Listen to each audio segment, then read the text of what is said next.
새해가 되면 문전성시를 이루는 곳이 있죠. 점집이죠. 또는 토종비결 보는데 말이죠. 올 한 해의 자신의 신수가 궁금한 겁니다.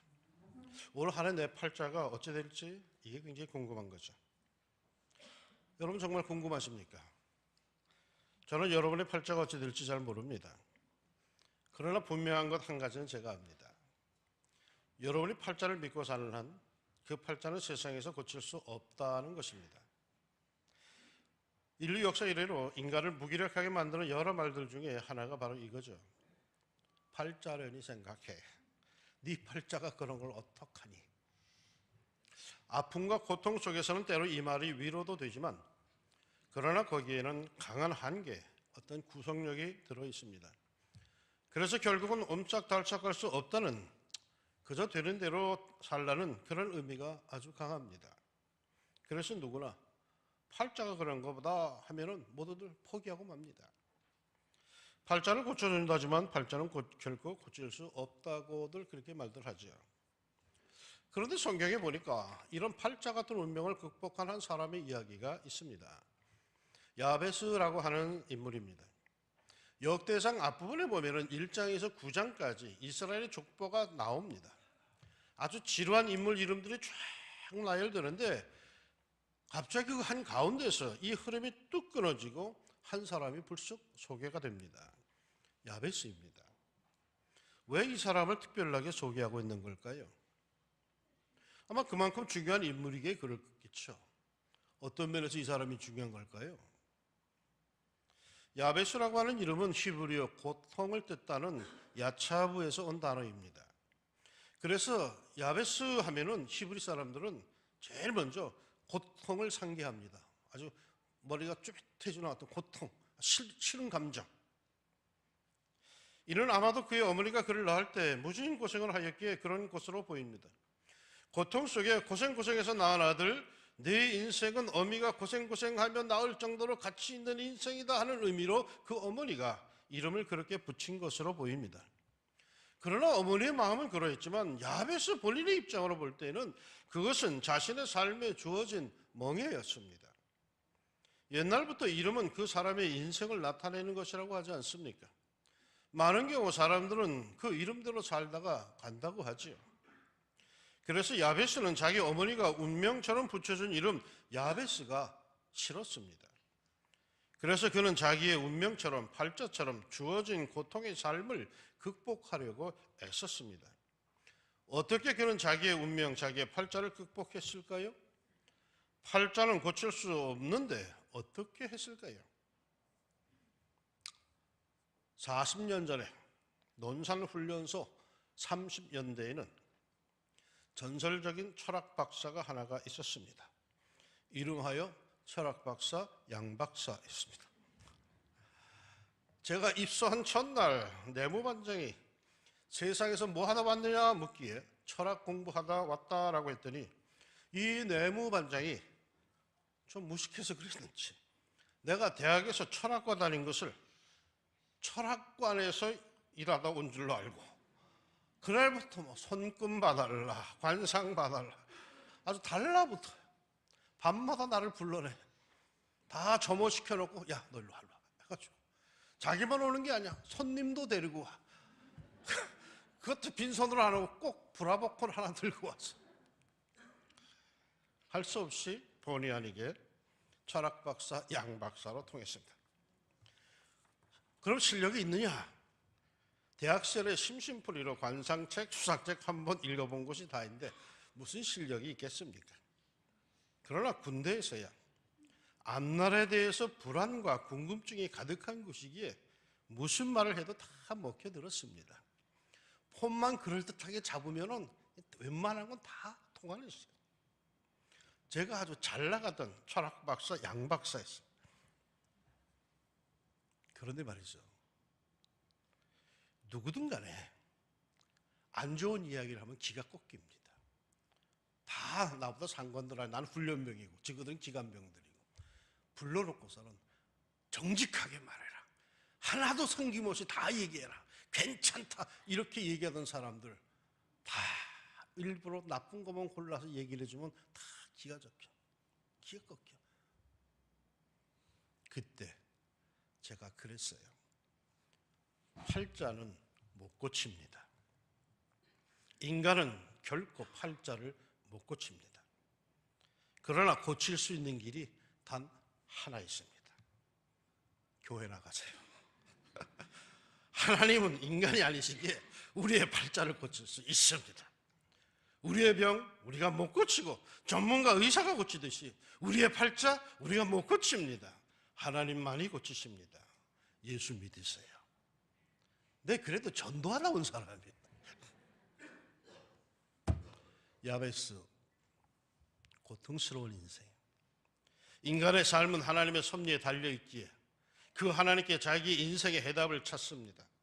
자기가 아무리 고민해봐야 이 세상에서는 자기의 부정적인 삶을 바꿀 수가 없어요. 그래서 그는 하나님께 매어 달립니다. 마치 다윗이 역대상 29장에서 이렇게 기도한 것과 같은 심정으로 매달립니다. 여호와여, 위대하심과 권능과 영광과 승리와 위엄이 다 주께 속하여 싸우니 천지에 있는 것이 다 주의 것이로소이다. 여호와여, 주권도 주께 속하여 싸우니 주는 높으사 만물의 머리이심이니이다. 부와 귀가 주께로 말미암고 또 주는 만물의 주제가 되사 손에 권세와 능력이 있사오니 모든 사람을 크게 하심과 강하게 하심이 주의 손에 있나이다. 이러한 믿음을 갖고 하나님께 매어 달립니다. 어떻게 매어 달렸을까요? 기도하고 또 기도하였습니다. 모든 주권과 권능과 힘을 갖고 있는 하나님께 기도하며 매어 달립니다. 뭐라고 기도했는지 아십니까? 주께서 내게 복을 주시려거든 나의 지역을 넓히시고 주의 손으로 나를 도우사 나로 환난을 벗어나 내게 근심이 없게 하옵소서. 고통이라고 하는 절대적이고 엄청난 부정적이고 운명적인 자기의 삶에서 벗어나기 위해서 그는 하나님께 이렇게 간구하고 또 간구합니다. 개역 성경에는 좀 더 실감나게 이렇게 표현되어 있습니다. 주께서 내게 복에 복을 더하사 나의 지경을 넓히시고 주의 손으로 나를 도우사 나로 환난을 벗어나 근심이 없게 하옵소서. 이 야베스의 기도는 두 가지로 구성이 되어 있는데요. 첫째, 내게 복에 복을 더하사 나의 지경을 넓히시고, 둘째, 주의 손으로 나를 도우사 나로 환난을 벗어나 근심이 없게 하옵소서. 고통이라고 하는 이 팔자를 극복하고 운명을 집어던진 놀라운 야베스의 기도, 여기에 우리가 한번 초점을 맞춰야 되지 않겠습니까? 그는 무엇보다도 하나님께 복을 달라고 직접 간구합니다. 그 결과로 자기 지역을 넓혀달라는 겁니다. 이 세상에서 나에게 가장 많은 복을 주기를 원하는 이는 누구일까요? 부모님입니다. 나를 낳아주시고 길러주신 부모님이 정말 내가 잘 되기를 원하는 겁니다. 나에게 그토록 잔소리해야 되는 이유는 나 잘 되라고 그러는 거 아니겠어요? 그런데 그 부모님 말고 또 한 분이 계십니다. 민수기 6장에 보면 하나님께서는 아론을 비롯한 제사장들에게 제사를 마치고는 꼭 이렇게 백성들을 축복하라고 하셨습니다. 여호와는 내게 복을 주시고 너를 지키시기를 원하며, 여호와는 그 얼굴로 내게 비추사 은혜 베푸시기를 원하며, 여호와는 그 얼굴을 내게로 향하여 드사 평강 주시기를 원하노라 할지니라. 원하노라. 그야말로 3-4번 반복하신 하나님, 뭘 그토록 원하신다는 겁니까? 복 주시기를 원하신다. 하나님은 나를 책망하기를 원하는 분이 아니요, 하나님은 나를 심판하기를 원하는 분이 아니요, 하나님은 나를 저주하기를 원하는 분이 아니요, 하나님은 나에게 복 주시기를 원하는 분이십니다. 그러는 이런 하나님께 복 주시기를 간구한다면 그 얼마나 신나는 일입니까?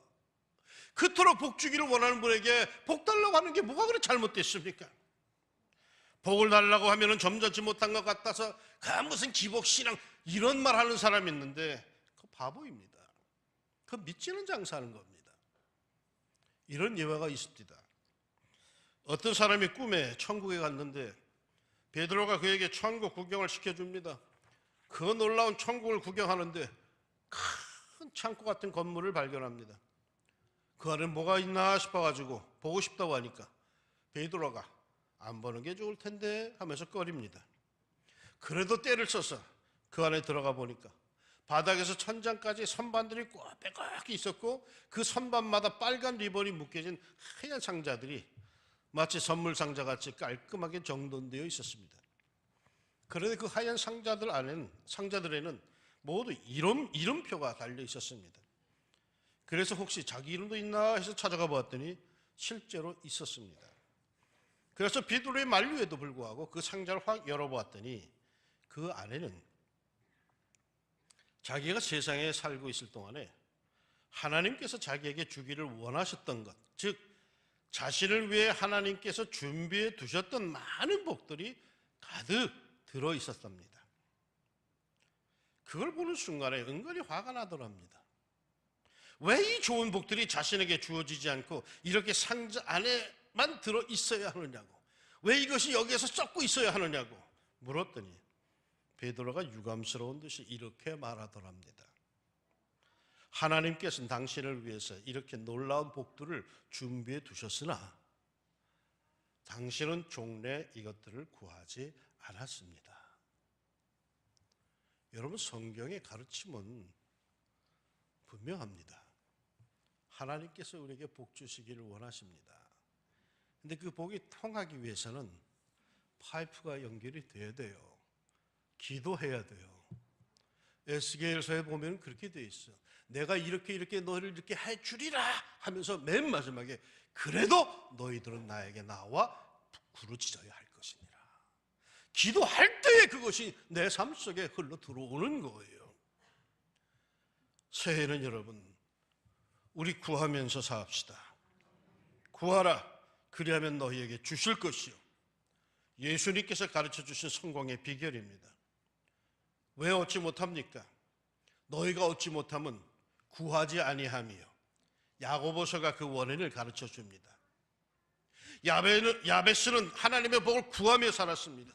자신의 삶의 지역을 넓혀주시기를, 자기의 한계를 넓혀주시기를 구체적으로 간구하며 살았습니다. 지역이라고 하는 단어는 해변 또는 경계라고 하는 단어로서 번역이 되는데, 한계라고 하는 부정적인 이미지가 아주 강렬한 단어라고 구약학자들은 말합니다. 그 너머는 생각해 보지도 않은 겁니다. 언제나 여기까지야, 나는 늘 여기까지야, 이렇게 생각하며 살았다는 거예요. 나 같은 것이 어떻게 하면서 그 너머는 꿈도 꾸지 않았다는 거예요. 내가 그것을 어떻게 하면서 아예 포기했다라는 거예요. 그런데 야베스는 하나님의 복을 구하면서 담대히 요청합니다. 내 인생의 한계를 벗어나게 하옵소서. 나에게 팔자라고 주어진 것들을 넘어서게 하옵소서. 내 인생의 틀에서 그림의 떡이라고 여기던 것들을 내 입안의 떡이 되게 하옵소서. 자기의 삶의 한계를, 그 지역을 넓혀주시기를 간구했습니다. 사랑하는 여러분, 오래 기도할 때에 자기의 한계를 벗어나는 그런 기도를 드려봅시다. 우물 안의 개구리라고 하는데, 이 왕십리 안의 개구리가 세계의 개구리를 펄쩍 뛰어오르게 하옵소서라고 기도해 봅시다.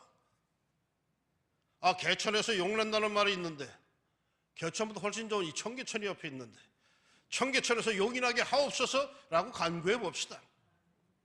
못할 게 뭐 있어요? 나야 물론 어려운 거죠. 내 재질로는 불가능한 일이죠. 내가 갖고 있는 것들로는 꿈도 꾸지 말아야죠. 그러나 하나님께서 내 인생을 통해 하신다면요, 그게 뭐가 그리 어렵겠습니까? 여호수아 1장에 보면 대지도자 모세의 후계자가 된 여호수아, 아무리 비교해봐도 자신은 모세만큼의 그런 사람이 안 돼요. 그토록 원하던 대권을 잡긴 잡았지만은, 후계자가 됐지만은 전임자 모세와 비교해볼 때 자기는 너무 초라해. 자신이 없어. 속이 썩어 들어가. 어떡하지? 자꾸 움츠러드는 그를 향하여서 하나님께서 이렇게 말씀하셨습니다. 내 평생에 너를 능히 대적할 자가 없으리니 내가 모세와 함께 있었던 것 같이 너와 함께 있을 것임이라. 내가 너를 떠나지 아니하며 버리지 아니하리니 강하고 담대하라. 강하고 담대하라. 지레 겁먹지 마라. 지레 포기하지 마라. 내가 너와 함께 할 것이기 때문에. 하나님이 나와 함께 하시고 하나님께서 내 인생을 높이 드신다면 내게 팔자라는 게, 한계라는 게 어디 있습니까? 하나님의 권능의 역사 속에 여러분의 삶의 지경이 한계를 벗어나 더욱 넓혀지기를 우리 예수님의 이름으로 축원합니다. 둘째로 야베스가 간구한 것은요, 주의 손으로 나를 도우사 나로 환난을 벗어나 내게 근심이 없게 하옵소서입니다. 왜 이런 기도를 이어서 드렸을까요? 여러분, 하나님의 복으로 성공하게 되면요, 그만큼 적이 많아지게 됩니다. 성공하면요, 중심 잡기가 힘이 듭니다. 바빠지면 바빠질수록 중심이 흔들리게 됩니다. 내가 실수하고 내가 실패하여 넘어지기를 바라는 사람들이 많아집니다. 내 삶의 지경이 넓혀짐으로 챙겨야 할 것들이 더욱 많아집니다. 신경 써야 할 일들이 한둘이 아닙니다. 그러면 근심도 많아지는 법 아니겠습니까? 이러한 때에 주의 손으로 계속 자신을 붙들어 주시기를, 그래서 환난에서 벗어나 근심이 없게 해달라는 겁니다. 사실 근심이란 성공하는 사람들에게 더 많습니다. 없는 사람들도 근심거리가 있죠. 그런데 성공하는 사람일수록, 확장되는 사람일수록 근심거리는 더 많아집니다. 뭔가 있기에 그것 때문에 근심 걱정은 더해집니다. 성공했다고 다 된 게 아닙니다. 부자가 되었다고 끝난 게 아닙니다. 근심 걱정은 계속 이어집니다. 위험성은 그만큼 더해갑니다. 이러한 때에 주의 손이 나를 붙드십니다. 주님의 그 강한 오른손이 내 인생을 사로잡습니다. 그에게 무슨 근심 걱정이 있겠습니까? 주 안에 있는 나에게 딴 근심이 있으랴. 십자가 밑에 나가 내 짐을 풀었네. 그 두려움이 변하여 내 기도 되었고, 전날의 한숨 변하여 내 노래 되었네. 내 주는 자비하셔서 늘 함께 계시고, 내 궁핍함을 아시고 늘 채워주시네. 내 주와 맺은 언약은 영불변하시니, 그 나라 가기까지는 늘 보호하시네. 그 다음은 여러분, 주님을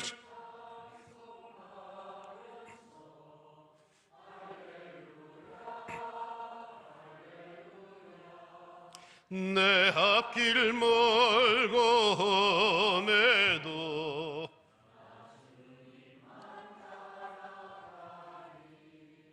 할렐루야. 바쁘면 바쁠수록 주님만 따라가십시오. 내가 다 못 챙깁니다. 성공하면 성공할수록 챙겨야 될 게 어디 한두 가지입니까? 내가 머릿속에 담아야 될 게 어디 한두 가지입니까? 그거 다 못합니다. 내가. 주님만 따라가십시오. 여러분, 주님께서 챙기실 줄로 믿습니다. 야베스의 기도는 이런 기도였습니다. 그런데 어찌 보면 이건 철저한 세속적인 복 아닙니까? 우리 같으면 신년 초에 말이요, 하나님께 기도한다면, 하나님, 올해는 내가 성경 통독 일독하게 해 주옵소서. 올해는 내가 전도 좀 하게 해 주십시오. 올해는 내가 섬기는 데 좀 하게 해 주십시오. 올해는 내가 이런 좀 그럴듯한 거를 기도 제목으로 내놓을 것 같은데, 야베스는 철저하게 세속적인 기도예요. 내 지역을 넓혀 주십시오. 근심 걱정 좀 안 하고 살게 해 주십시오. 그런데 말이죠, 그 결과가 어찌 됩니까? 맨 마지막 구절 말씀입니다. 하나님이 그가 구하는 것을 허락하셨더라. 어떻게 그럴 수 있을까요? 그가 그토록 열심히 기도했기에 하나님께서 그 기도를 들어주신 걸까요?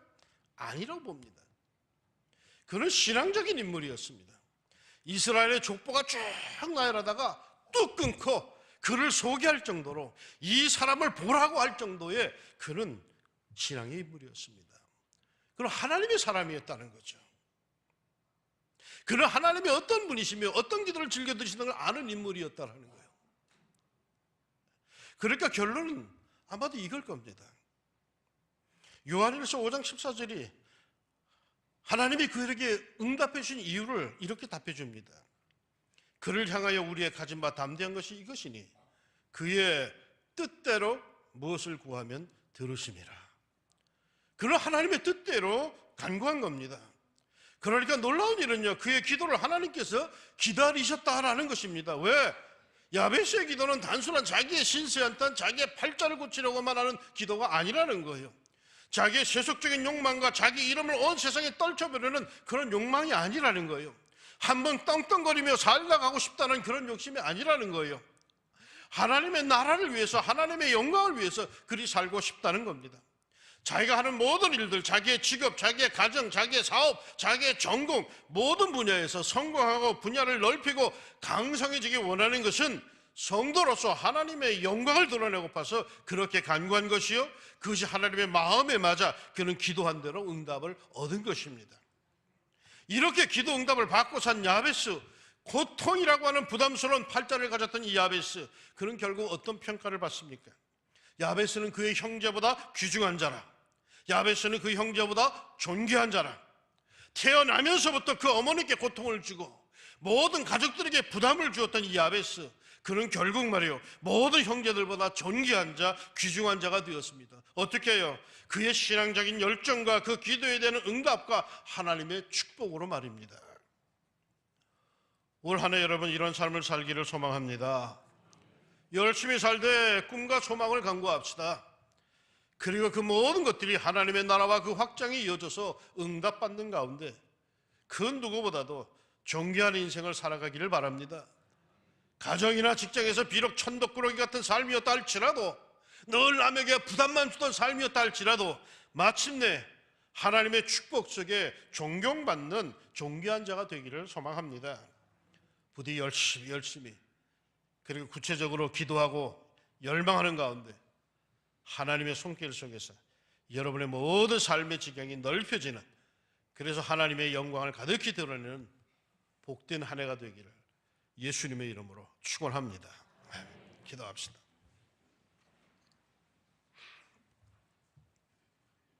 예수님처럼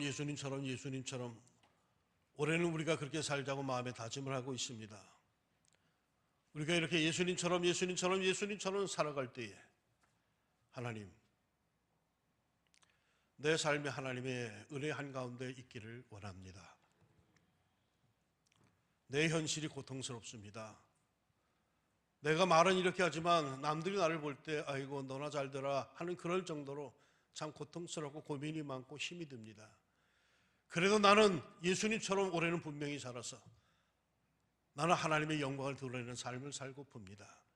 그러니 하나님, 나를 돌아봐 주시사, 나를 챙겨주시사, 나의 지경을 넓혀주시고 나의 한계를 넓혀주시고 제발 나를 붙들어 주시사 세상의 모든 근심 걱정에서 벗어나게 하여 주시옵소서. 그래 사람들이 나를 보고 하나님 살아계시다라고, 기도하니까 되는구나 라고 산 증거로 삼을 수 있는 그런 올 한 해의 삶이 되게 하여 주시옵소서.